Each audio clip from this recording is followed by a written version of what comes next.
almost 5 years back, when His Holiness Dalai Lama had attended one women's empowerment conference at Vijayawada. So I was accompanying His Holiness Dalai Lama at that time, and so I highly appreciate this conference as it is a historic, the first ever conference where different parts of the party of the legislature come together on one platform and share their experiences, knowledge.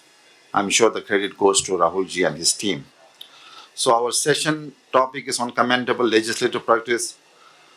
I would like to share some of our practices in our parliament, which is something unique and different from what the Indian parliament or the Indian legislature does it. Our Tibetan democracy is a party-less democracy. We have no political party. Our democracy election is exercised based on Tibet's geographical location, which is divided into 3 provinces, like eastern part of Tibet, central and western part of Tibet, and the northeastern part of Tibet. So we also have 2 members of the representations from the religious sects of Tibet. So total we have about 45 Tibetan member of parliaments. And we don't have any constituency-based election as such. In case of me, geographically, I belong to an eastern part of Tibet. So those Tibetans who are from eastern part of Tibet, even who are living in Nepal and Bhutan and even in other states of the India, they can vote for me because they are my, they are my caste people.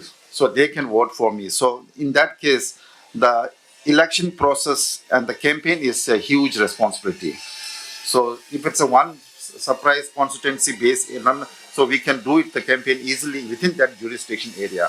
But whereas here, if our Tibetans, constituency base is scattered throughout the states of India, like Tibetans are scattered in about 11 states of India. So we have to do campaigning in all these places. So that is a huge challenging and this thing. And then here the advantage is when there is no political party, the national interest is being upholded more than the party. So that is the one biggest advantage. So we don't need to worry about getting ticket from the party high command.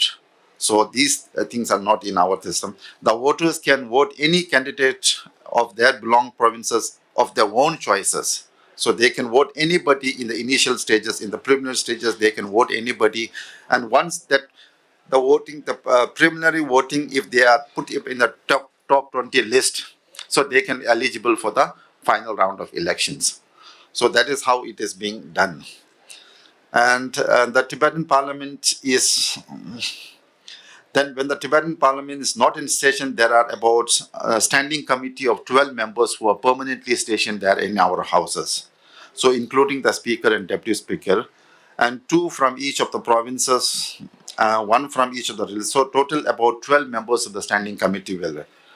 Besides the regular administrative work, the standing committee is divided into 3 parts. One is the political section part, another is administrative section part, and the third one is the finance and the budget section part.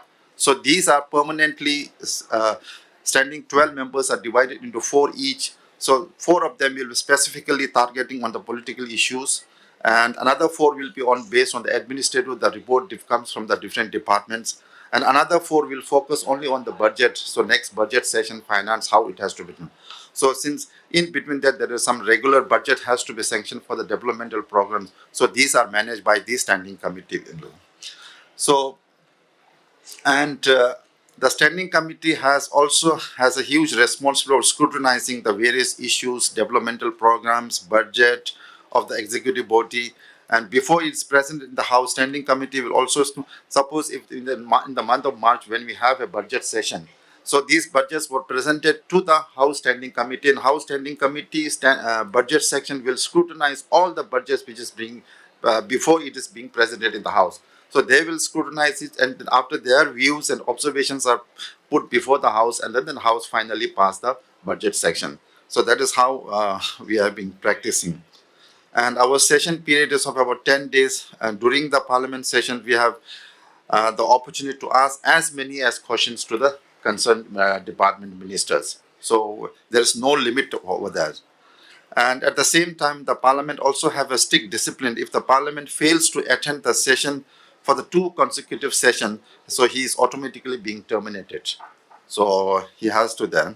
And also, if they miss one session, and if they miss one session, in the next session, he will not get all perks and allowances as being for the next 6 months. So these are some of the strict rules which we follow. And another peculiar thing is that when a prime minister, when the party nominates ministers, so these minister's name will be proposed in the house, and the house will support, and house will, what they will do, the proposed name in the election, and the house will vote for this, whether these minister candidates are eligible or not. So if they get a minimum, if the house has a 40 members, minimum 21 votes he has to get for the candidates. So only then he becomes a minister.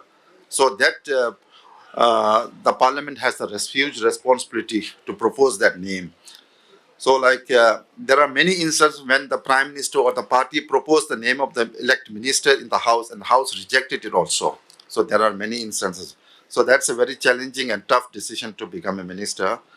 And since we are also lawmakers, there is a huge responsibility. Like before the law or the amendment is made in the house, what we do is we try to constitute a committee of the board within the parliamentary and also an expert team.